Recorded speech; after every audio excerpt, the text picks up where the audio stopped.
Assalamualaikum warahmatullahi wabarakatuh. Waalaikumsalam. Selamat malam teman-teman semuanya. Selamat malam Ibu Pustika sebagai dosen pengampu mata kuliah ini. Izinkan malam ini kami ingin menyampaikan materi tentang analisa keseimbangan lintasan pada perakitan body bus pada karoseri guna meningkatkan efisiensi lintasan. Jurnal ini ditulis oleh Muhammad Junaidi dan Angga, jurusan Teknik Industri, Fakultas Teknik, Universitas Muhammadiyah, Surakarta. Oleh kelompok 2. Next, Pak. Kelompok 2 ini terdiri dari 8 orang. Ada Bapak Hanu, ada Bapak Juhari, Pak Yosi Sasaki, Ibu Maria Ulfa, ada Bapak Bambang, Ibu Sugita, dan saya sendiri, Sopan, dan Bapak Sujono. Next, Pak. Pendahuluan, fokusnya, peningkatan efisiensi lintasan untuk meningkatkan produktivitas. Keseimbangan lintasan meminimkan workstation dan waktu nganggur. Permasalahan, bagaimana minimasi jumlah 1, stasiun kerja, 2, waktu siklus, 3, pemerataan beban kerja. Next. Keseimbangan lintasan perakitan.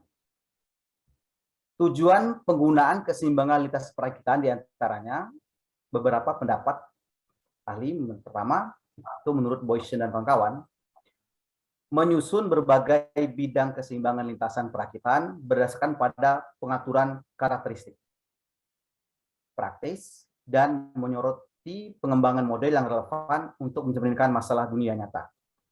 Menurut Jagi dan kawan-kawan, menerapkan keseimbangan lintasan untuk meminimalkan waktu idle dari stasiun kerja di lintasan produksi. Kemudian menurut Masud, menginvestigasi perpindahan jalur produksi otomatis untuk mengurangi waktu siklus total dan meningkatkan pemanfaatan mesin. Yang terakhir, menurut Kumar dan Mahto, yaitu menggunakan tujuan minimalisasi jumlah stasiun kerja dan maksimalisasi tingkat produksi. Kemudian selanjutnya oleh Pak Sujono. Terima kasih Pak Sopan. Di sini saya akan menyampaikan metode-metode yang digunakan untuk mendapatkan perbaikan lintasan secara heuristik. Menurut Haligisson dan Birney, yaitu menginisiasi metode bobot terurut atau rank positional weight atau RPW. Selanjutnya, menurut Bridgekill dan Webster, yaitu memperkenalkan metode pendekatan wilayah atau region approach atau RA. Dan selanjutnya Moody dan Young, yaitu memperkenalkan metode aturan kandidat terbesar atau largest candidate rules atau LCR. Next. Algoritma baru yang muncul dalam keseimbangan lintasan adalah 1. Algoritma Guided Greedy Randomized Adaptive Search Procedures atau GRASP. Yang kedua, simulasi menggunakan perangkat lunak, arena, dan programming Java. Namun, yang sangat populer tetap menggunakan metode heuristik. Selanjutnya disampaikan Pak Bambang. Silakan Pak Bambang. Baik, terima kasih Pak Sujono. Berikutnya akan saya jelaskan mengenai metode yang dipilih menggunakan rank positional weight atau RPW dengan urutan sebagai berikut. Pertama, itu buat diagram jaringan kerja atau precedence, kemudian hitung waktu siklusnya, lalu buat metrik lintasannya, setelah itu hitung bobot waktu operasinya, kemudian urutkan bobot waktu operasi dari yang terbesar ke terkecil. Kemudian hitung jumlah stasiun kerja minimum. Setelah itu, buat flow diagram untuk minimum stasiun kerja, kemudian lakukan trial and error, dan hitung balancing delay-nya. Untuk rumus-rumus yang digunakan, ada 3 persamaan, Yang pertama, persamaan nomor 1 untuk menghitung cycle time atau waktu rata-rata yang dihasilkan dalam satu satuan kerja, di mana periode waktu pengerjaan dibagi dengan output yang diinginkan. Kemudian untuk persamaan nomor 2, yaitu untuk menghitung efisiensi lintasan dengan rumus yang tertera di sini. Kemudian persamaan nomor 3 untuk menghitung balance delay dengan persamaan yang tertera di sini. Selanjutnya, untuk slide berikutnya akan dijelaskan oleh Pak Yosi. Silakan Pak Yosi. Terima kasih Pak Bambang. Kita lanjutkan teman-teman dan Bu Mustifa. Dari hasil analisa terhadap kondisi aktual, maka kita akan mendapatkan tabel 2, yaitu pembebanan pada satuan kerja pada saat kondisi aktual. Dari kondisi aktual, terdapat 7 stasiun kerja dengan masing-masing waktu operasi yang berbeda-beda. Stasiun kerja pertama memerlukan waktu 352,72 menit, kemudian stasiun kerja yang kedua memerlukan waktu 390,76 menit, stasiun kerja yang ketiga membutuhkan waktu 211,07 menit, keempat 230,08 menit, kemudian stasiun kerja kelima memerlukan waktu 489,79 menit, keenam 388,31 menit, dan yang terakhir yang ketujuh 507,14 menit. Dengan menggunakan persamaan 2 yang tadi dikemukakan oleh Pak Bambang, maka kita bisa menghitung efisiensi lintasannya. Dengan menggunakan persamaan 2 tadi, kita akan memperoleh hasil bahwa efisiensi lintasannya sebesar 72,39%. Kemudian kita menghitung berapa balancing delay-nya, maka menggunakan persamaan 3 diperoleh 27,61%. Analisa yang bisa kita tarik pada kondisi lintasan aktual adalah bahwa perakitan body bus yang ada pada saat ini, perusahaan telah menerapkan pengelompokan elemen kerja ke dalam 7 stasiun kerja atau SK.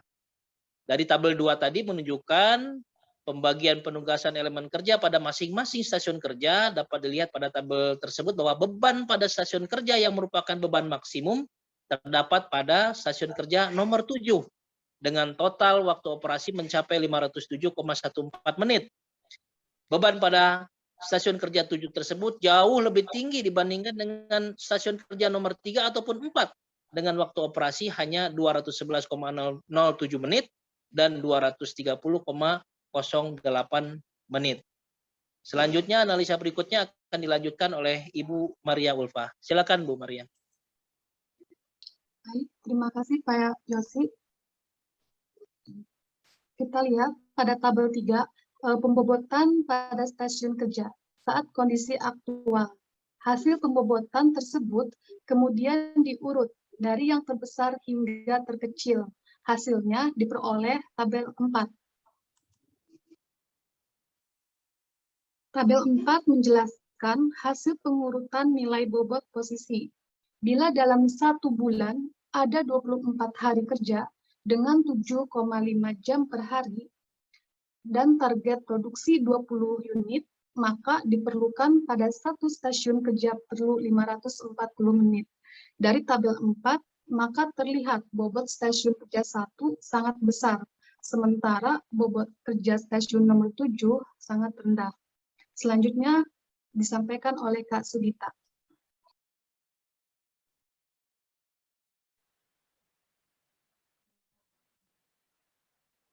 Usulan kondisi lintasan produksi dengan rujukan tabel 4 berdasarkan urutan elemen kerja pada positional weight yang sudah diurutkan adalah mengurangi stasiun, yaitu stasiun 7. Terdapat tabel stasiun kerja pada kondisi usulan. Stasiun kerja 437,46 menit. Stasiun kerja kedua 442,64 menit. Stasiun ketiga 450,23 menit. Dan stasiun kerja keempat 469,85 menit. Stasiun kelima 430 menit, dan yang terakhir stasiun kerja ke-6 339,34 menit. Efisiensi lintasan dengan 6 stasiun didapat dengan persamaan 91,16%, dan balance delay yang diperoleh pada persamaan 3 8,84%. Kesimpulan, dengan melihat perbandingan tabel di bawah membuktikan dengan mengatur keseimbangan lintasan produksi dengan menggunakan metode rank positional weight dengan usulan menghilangkan satu stasiun saja, menghasilkan efisiensi meningkat dari 72,39% menjadi 91,16%, dan balance delay turun dari 27,61% menjadi 8,84%. Hasilnya, output produksi meningkat dari 20 unit menjadi 21,6 unit per bulan.